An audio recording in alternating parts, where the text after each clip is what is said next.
Pension rejected, pension हुई reject या नहीं आई पेंशन तो ध्यान दे, जल्द करें ये काम, तुरंत मिलेगी पेंशन।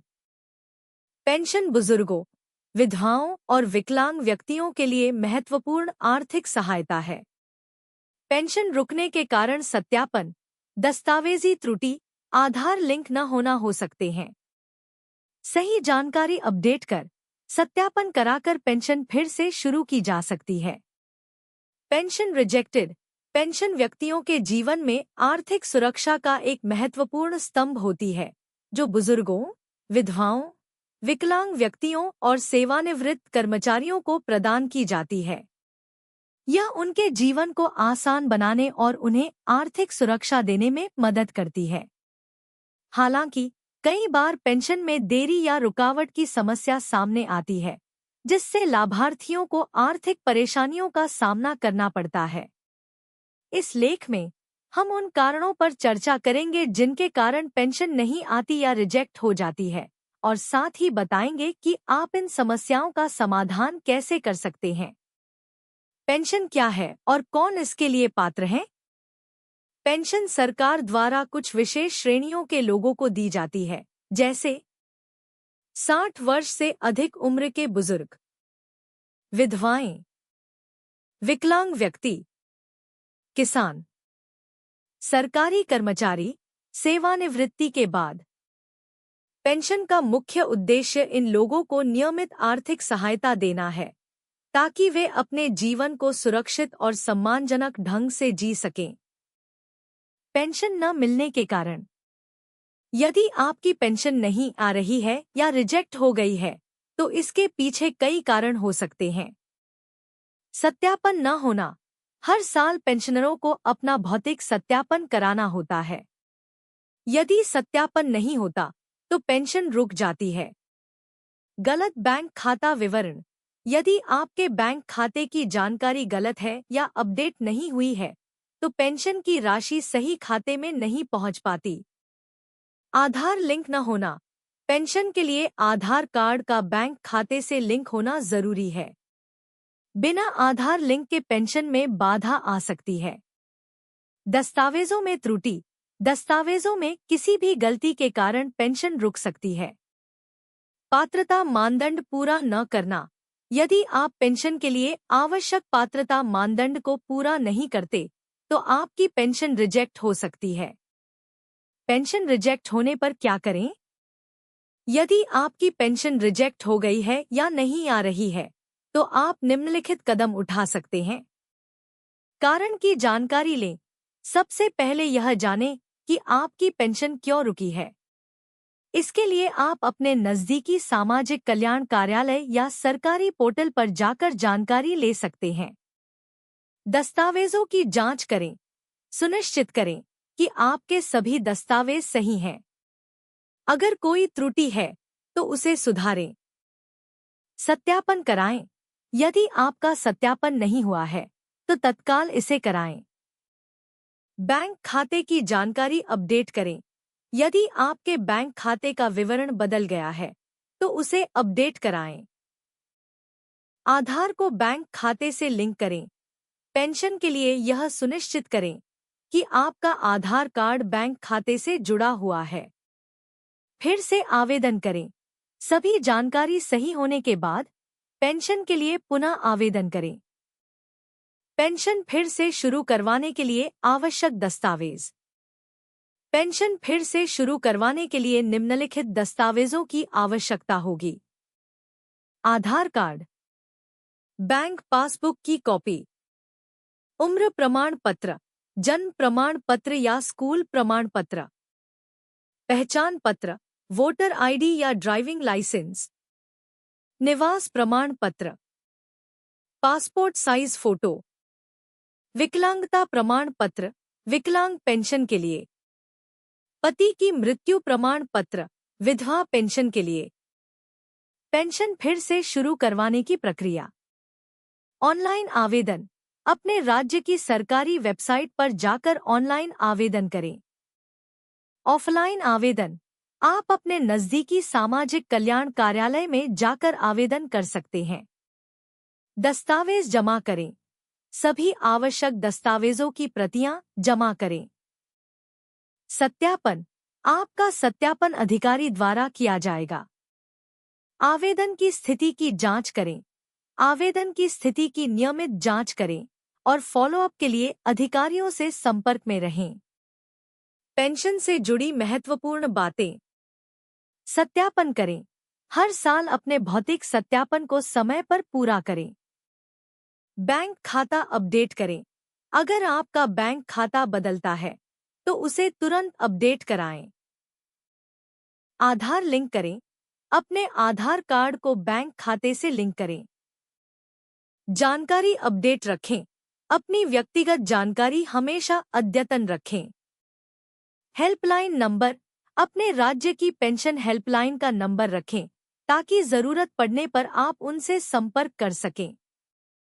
नई सरकार गठित होते ही पेंशनधारकों को तोहफा।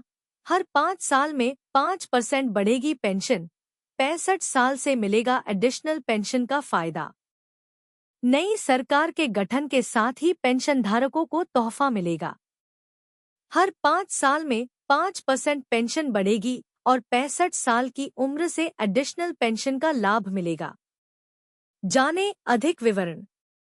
देश के लाखों पेंशन भोगियों के लिए बहुत बड़ी खुशखबरी है। अगर आप भी एक पेंशन भोगी तो आप भी यह जानते होंगे कि कई बार बहुत से पेंशन भोगी बहुत ही तंगी के साथ जीते हैं क्योंकि उनके जीवन व्यापन के लिए वह पेंशन कम पड़ती है। इन्हीं बातों को ध्यान में रखते हुए संसद की समिति ने यह सिफारिश की थी कि 65 साल की उम्र से ही अतिरिक्त पेंशन का लाभ दिया जाए। वर्तमान के नियमों के अनुसार जब पेंशन भोगी की आयु 80 वर्ष हो जाती है तो उनकी पेंशन में 20% की बढ़ोतरी की जाती है। लेकिन काफी कम पेंशन भोगी ही 80 वर्ष की आयु तक पहुंच पाते हैं। इसलिए इस नियम का कोई अधिक लाभ नहीं होता है। संसदीय समिति ने एडिशनल पेंशन को लेकर दिए 2 प्रस्ताव। आप सभी को यह बता दें कि पेंशनधारकों की कठिनाइयों को ध्यान में रखते हुए संसदीय समिति ने केंद्र सरकार को एक अतिरिक्त पेंशन के लिए सुझाव दिए थे, जिसमें पहला सुझाव यह दिया गया था कि हर वर्ष पेंशन में 1% की बढ़ोतरी हो। वहीं दूसरा सुझाव यह था कि अगर सरकार हर वर्ष 1% बढ़ोतरी करने में असमर्थ है तो सरकार हर 5 वर्षों में 5% की बढ़ोतरी कर सकती है। पेंशनधारकों की पेंशन बढ़ाई जाए। आप सभी यह जान लीजिए कि संसद समिति ने यह पाया है कि बहुत से पेंशन भोगी अपना जीवन काफी कठिनाइयों से काटते हैं। इसी वजह से पेंशन में बढ़ोतरी की सिफारिश की गई है। क्योंकि बाकी देशों की तुलना में भारत में पेंशन की राशि काफी कम है, जिसके कारण पेंशन भोगियों का जीवन व्यापन करना काफी मुश्किल हो जाता है, जिसको ध्यान में रखते हुए ही संसदीय समिति के द्वारा पेंशन की बढ़ोतरी के सुझाव दिए गए हैं।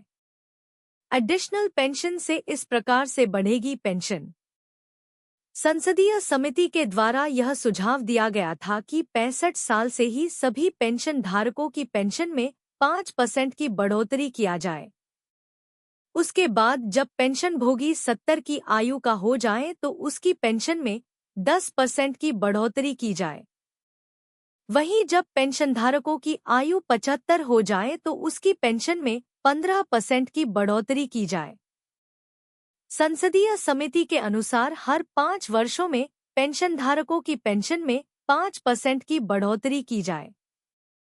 लेकिन अगर सरकार ऐसा करने में असमर्थ है तो फिर सरकार को हर वर्ष पेंशन में 1% की बढ़ोतरी करें। क्या है अभी का नियम? वर्तमान नियमों के अनुसार 80 वर्ष की आयु पूरी करने पर पेंशन में 20% की वृद्धि की जाती है।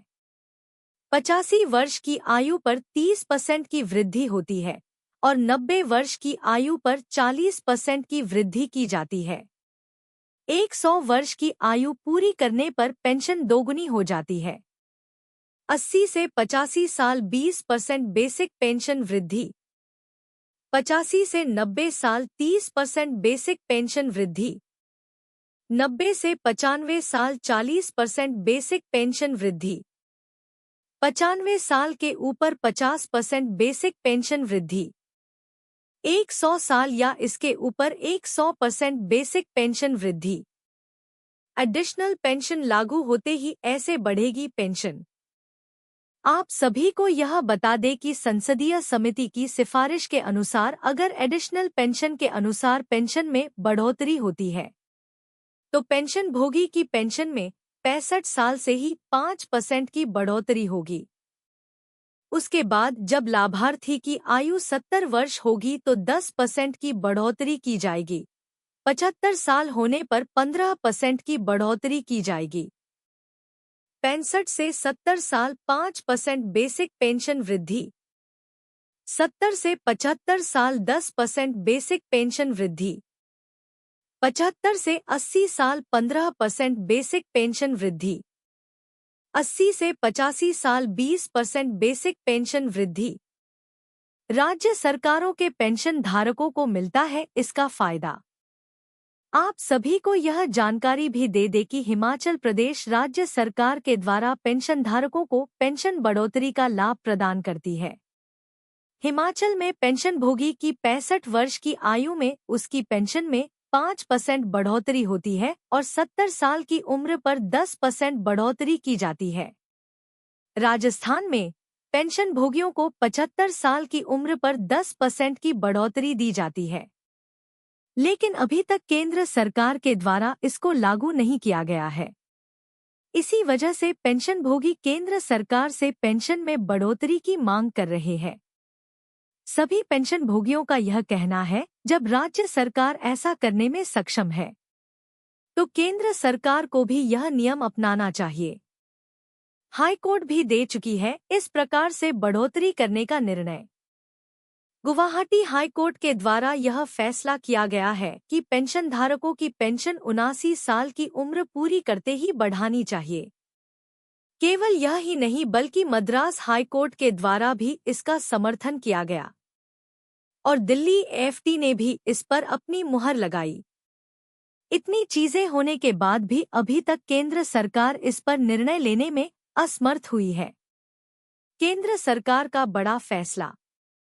आप सभी को यह बता दें कि संसदीय समिति की सिफारिश के बाद केंद्र सरकार के द्वारा सभी विभागों से पेंशन भोगियों का डाटा मांगा था। इसमें यह जानकारी थी कि कितने पेंशन भोगी 65, 70 और 75 साल के हैं। सभी विभागों के द्वारा यह डाटा केंद्र सरकार को सौंप दिया गया था। इसे मंजूरी के लिए व्यय विभाग के पास भेजा गया है। व्यय विभाग से जल्द ही मंजूरी मिल जाने की उम्मीद है। जब से नई सरकार का गठन हुआ है, इसके पश्चात सभी पेंशनधारकों को इसका लाभ प्राप्त हो सकता है। लोकसभा चुनाव के परिणामों के बाद केंद्र सरकार पेंशन भोगियों की अनदेखी नहीं कर सकती और इस निर्णय पर मुहर लगा सकती है।